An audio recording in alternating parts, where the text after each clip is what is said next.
nosotros damos la bienvenida al licenciado Cristian Zurita, periodista de investigación del portal digital La Fuente, Mil Hojas, entre otros. Bienvenido, licenciado Zurita. Quisiéramos iniciar este diálogo con esta noticia que se encuentra en desarrollo, que lleva sospechas y da cuenta de que poderosas mafias están actuando en el país, mafias además que no tienen límites. Los sucesos que se están desenvolviendo en Guayaquil tras el asesinato de un ciudadano extranjero de origen serbio en uno de los centros comerciales de San Borondón ha generado nuevamente preocupación y expectativa entre los ecuatorianos por la relación que esto pueda tener con el caso de la entrega política de administración de los hospitales, con todas las derivaciones que ha tenido. Quisiéramos conocer primero su punto de vista sobre este tema. Bueno, creo que todo el país ha podido acceder a las imágenes del asesinato en un lugar público, en una de las zonas más residenciales que tiene Guayaquil. Creo que evidencia la condición real y gravedad de lo que significa el negocio de medicinas en los hospitales en periodo de pandemia, ¿no?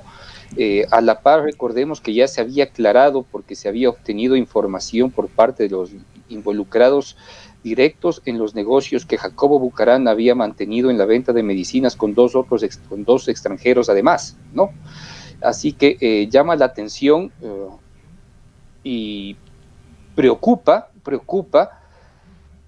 que estos actos sucedan. Si es que efectivamente matan con la brutalidad a un empresario bajo esas condiciones, el día de ayer lo mínimo que podemos entender es que algo grave está sucediendo y que seguramente también está encubriendo otros nombres, ¿sí?, que directamente nosotros no conocemos y que directamente no está relacionado a los involucrados que públicamente hoy conocemos, sino que existen otros actores que se intenta guardar o encubrir a toda costa.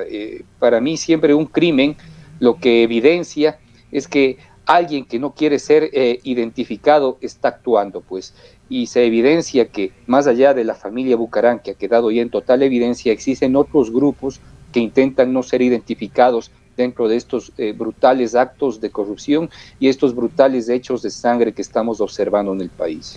Licenciado Zurita, muy buenos días. ¿Cómo califica o cómo evalúa más bien usted lo actuado y las acciones que ha venido cumpliendo tanto la Fiscalía como la Justicia en este tema que se ha vuelto cada vez más dramático en relación a esta situación y a todo este negociado de las medicinas y de los hospitales públicos? Bueno, creo que la Fiscalía ha evidenciado que cada vez tiene una capacidad de estructurarse orgánicamente para enfrentar estos actos de la corrupción y creo que la evidencia es el tema hospitales, ¿sí?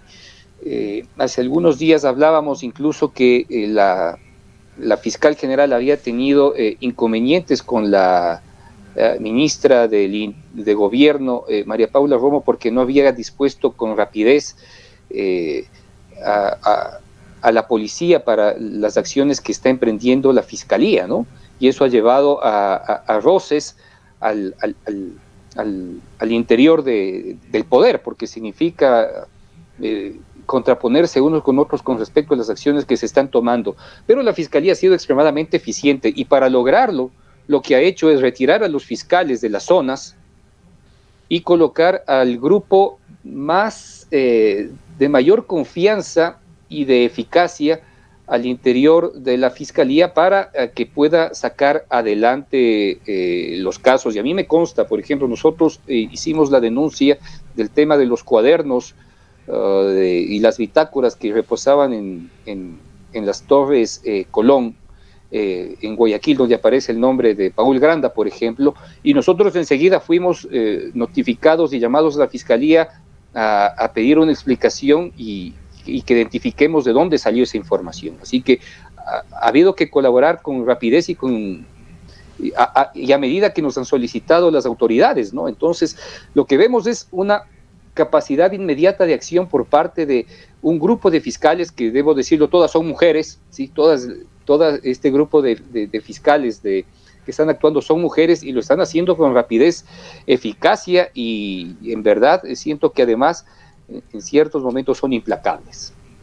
Hay esta otra noticia suelta que aparentemente tiene relación con los sucesos de ayer de Guayaquil. Trascendía también a través de los medios de comunicación de que esos falsos agentes de la DEA, que fueron detenidos hace aproximadamente 2 meses, si no nos equivocamos, en Santa Elena con $100,000, luego se les encontró con más dinero. En sus versiones habían mencionado también a Jacobo Bucaram como uno de los compradores de insumos con más de $300,000 en efectivo. ¿Qué le dice a usted este otro dato suelto que tiene nuevamente este nexo de los Bucaram? Bueno, justamente por eso me refería al inicio que parece una coincidencia el hecho de las declaraciones emitidas por estos 2 extranjeros y la brutal muerte de este otro el día de ayer. Creo que la Fiscalía ha tenido la posibilidad de identificar, ¿sí?, una línea más o un vector más de los actos de corrupción en el que directamente los Bucaram están involucrados. O sea, a estas alturas señalar que Salcedo es un empresario honesto que ha hecho dinero desde abajo, pues únicamente pueden salir de la boca de Abdalá Bucaram, y entendemos que Bucaram siempre fue un show, ¿no? O sea, para entretenernos está bastante bien, pero entendemos cómo han funcionado, y si es que hacemos una retrospectiva de las acciones brutales que han cometido a través de los tiempos, pues hay cosas que nos quedan debiendo, como el asesinato de los Pepudos o el propio atentado que sufrió el Bolillo Gómez hace años, directamente involucrados a este grupo de peligrosos guayaquileños que de alguna manera han tenido la posibilidad de tener influencia nuevamente en el gobierno de Lenín Moreno.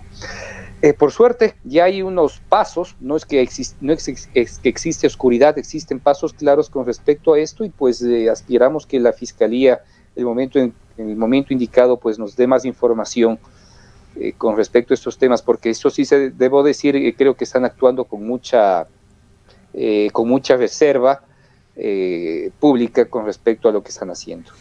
En relación con otro de los importantes casos periodísticos que se convirtieron en casos judiciales en Ecuador, el denominado por ustedes arroz verde por la Fiscalía, sobornos 2012-2016, se llegó a un punto culminante el día de ayer con la ratificación de la sentencia para Rafael Correa y otra veintena de involucrados. La denuncia de ustedes se la hizo hace aproximadamente 14 meses y se ha llegado a este punto decisivo dentro de este juicio. Creo que bien vale la pena su comentario.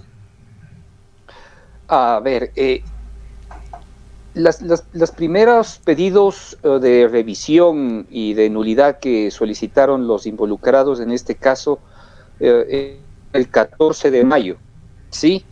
Al día de ayer han recurrido 66 días, es decir, que es el tiempo que supuestamente le debe tomar a la justicia, tal vez un poco más, pensemos en el mejor de los casos, unos 85 días para que nosotros podamos tener una decisión final en casación. Pero como bien lo señala usted, Gustavo, ha sido culminante el día de ayer, porque esta sentencia lo que va a terminar de aclarar y apalancar es la condición jurídica en la que se encontraban cada uno de los involucrados, sobre todo de aquellos que participaron desde el sector privado en los casos de corrupción, porque en la sentencia de primera instancia emitido por los jueces Aquisela, Rodríguez y compañía, ya se evidenciaba con claridad y se dejó, creo que se estableció con claridad meridiana cómo es que cada uno de los funcionarios del gobierno de Rafael Correa actuaron bajo la orden del jerárquico superior,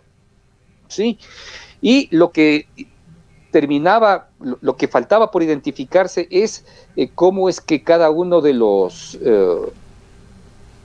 ejecutivos de las empresas millonarias participaron.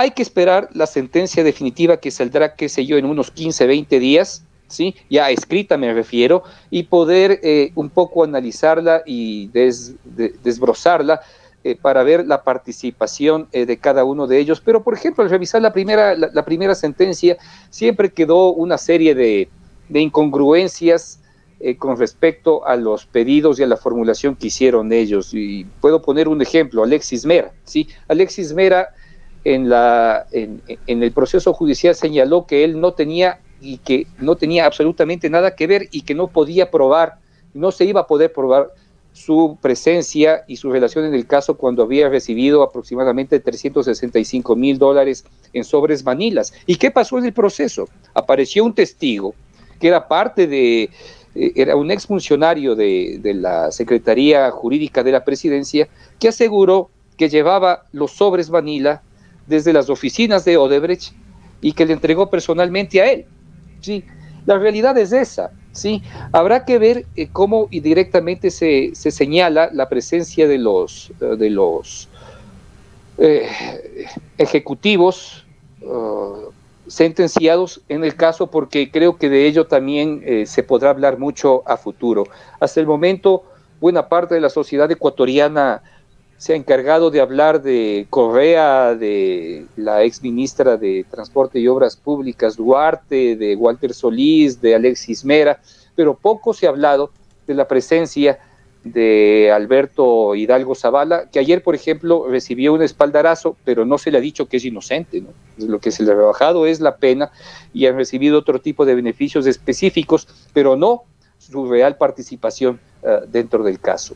Así que habrá que dejar en evidencia cuáles y cómo actuaron cada una de estas personas, ¿sí? Dentro del caso y cómo es que participaron en los actos de corrupción. Licenciado Zurita, justamente en este contexto, y dialogábamos hace unos instantes con uno de los jueces interinos de la Corte Nacional, uno de los cuencanos, el doctor Pablo Valverde, sobre la situación de Odebrecht. ¿Qué pasa con Odebrecht en esta situación, en este contexto? Él manifestaba que ahora le corresponde a la Fiscalía, que estaría en manos de la Fiscalía abrir una investigación cuando entendemos que ya hay una serie de indicios respecto de la participación que tuvo esta transnacional. Con Odebrecht no va a pasar nada desde la Fiscalía, porque recordemos que la Fiscalía se encuentra de manos atadas por el acuerdo de cooperación penal que firmó con la Procuraduría General del Brasil y con la empresa, ¿sí? Entonces, hasta que no exista una claridad y una salida jurídica y un proyecto jurídico emitido desde, sea la Secretaría Jurídica de la Presidencia y de la Procuraduría General del Estado, difícilmente la Fiscalía va a encontrar un camino de salida cuando está prácticamente de manos atadas. Muy difícilmente la Fiscalía va a actuar. ¿Y por qué? Porque la información que utilizó para juzgar a Jorge Glass se la entregó Odebrecht, ¿sí? Ahora sabemos que toda la información con la que se juzgó a Jorge Glass y compañía fue entregada por Odebrecht. No es que se inventó la Fiscalía, no es que la encontró en distintos lugares, la entregó Odebrecht y por eso está juzgado Jorge Glass, ¿sí? Y eso bajo el acuerdo de cooperación eficaz. No puede iniciar una investigación en contra de Odebrecht, ¿sí? Porque justamente existe un acuerdo, a menos, ¿sí?, de que se logre probar de que Odebrecht mintió. Y eso hasta el momento no ha sucedido, ¿sí? El único ejemplo que nosotros podemos tomar como guía es lo que sucedió en el Perú, que luego del el suicidio del expresidente Alan García, se identificó que en los acuerdos de cooperación que había tenido la empresa con la Procuraduría, con la Fiscalía del Perú, la empresa había mentido e inició un proceso judicial contra ellos. Ese es el camino que nosotros tenemos que seguir en Ecuador, identificar si es que Odebrecht nos ha mentido, pero ni siquiera hemos utilizado a fondo el proceso de cooperación con ellos, porque, por ejemplo, para el caso Sobornos hubiese sido muy interesante contar con la declaración de Luis Bameri, que en el año 2016 aseguró que había entregado recursos económicos a Alexis Mera porque era un hombre peligroso y había que tenerlo cebado, ¿sí? Y no contamos con ese trabajo y con esa investigación allí, de tal manera de que todavía hay mucho que cortar, pero dadas las condiciones con lo que tenemos en las condiciones del país que hemos heredado, pues creo que lo actuado ya es bastante.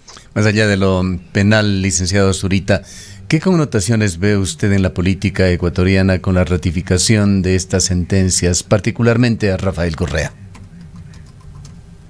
Bueno, yo creo que sí hay que tener un poco de paciencia con respecto al trámite de la última instancia a nivel de casación, que puede demorar.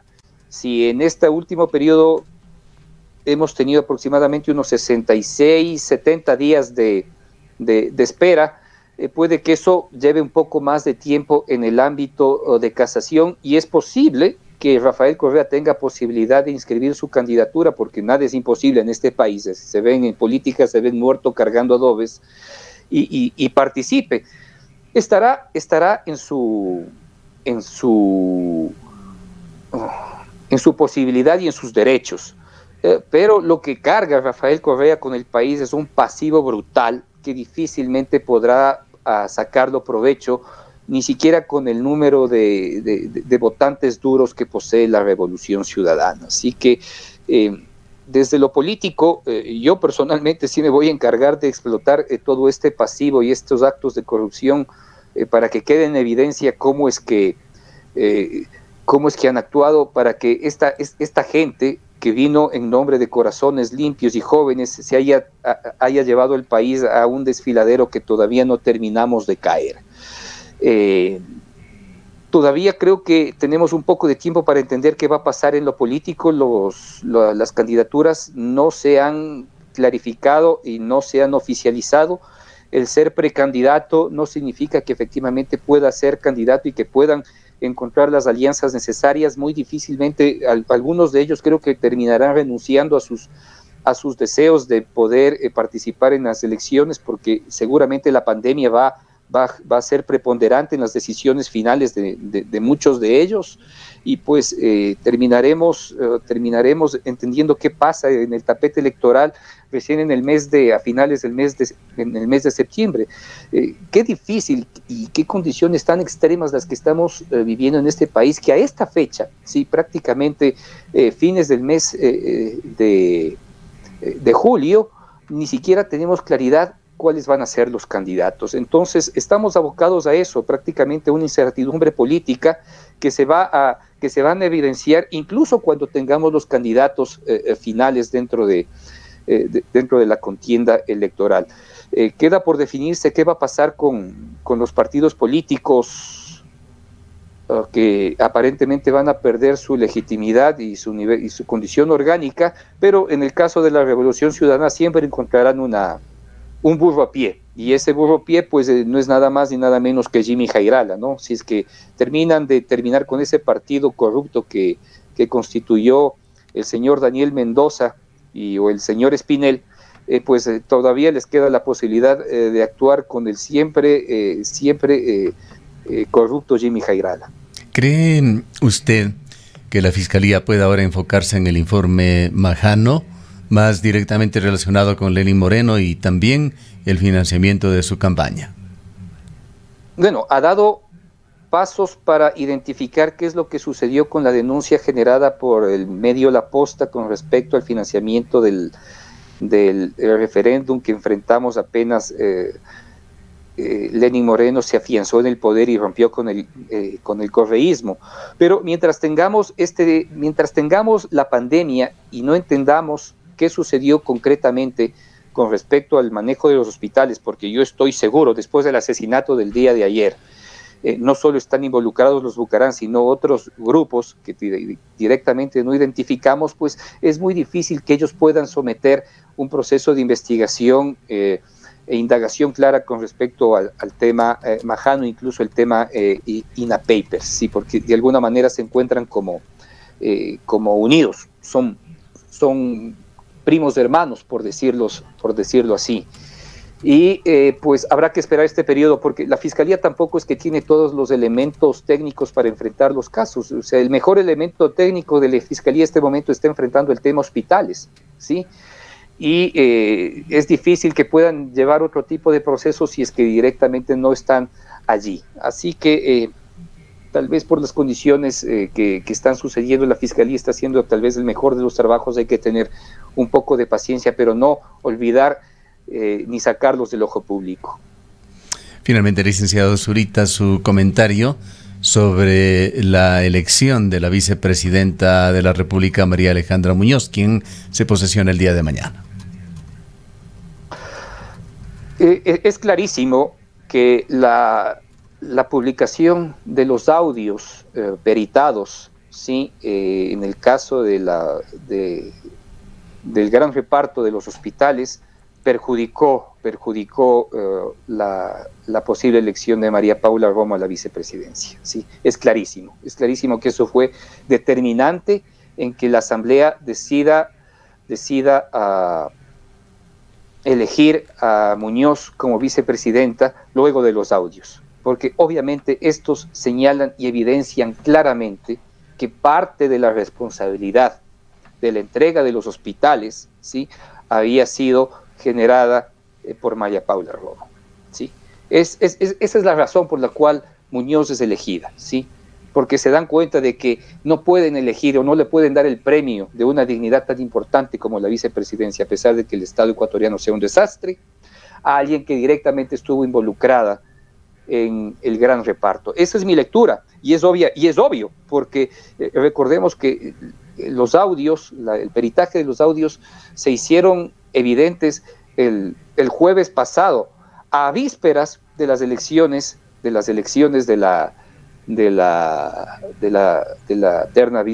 para la vicepresidencia. Y obviamente en este tema tienen que haberse dado cuenta personas directamente involucradas en la política del país, como el presidente de la Asamblea Nacional, que directamente está metido en el tema del gran reparto, pues, ¿sí? Entonces, creo que la Asamblea, por primera vez, ¿sí?, decidió curarse en sano y eligió un personaje inocuo con respecto a este tema, ¿sí? No sabemos no tenemos mayor conocimiento de la trascendencia política y las acciones que haya podido tener la vicepresidenta que va a ser posesionada en estos días, pero está clarísimo que el caso Gran Reparto generó la caída de la ministra María Paula Romo. Bien, le agradecemos mucho. Han escuchado al licenciado Cristian Zurita, periodista de investigación del portal digital La Fuente y Mil Hojas. Gracias nuevamente por habernos acompañado.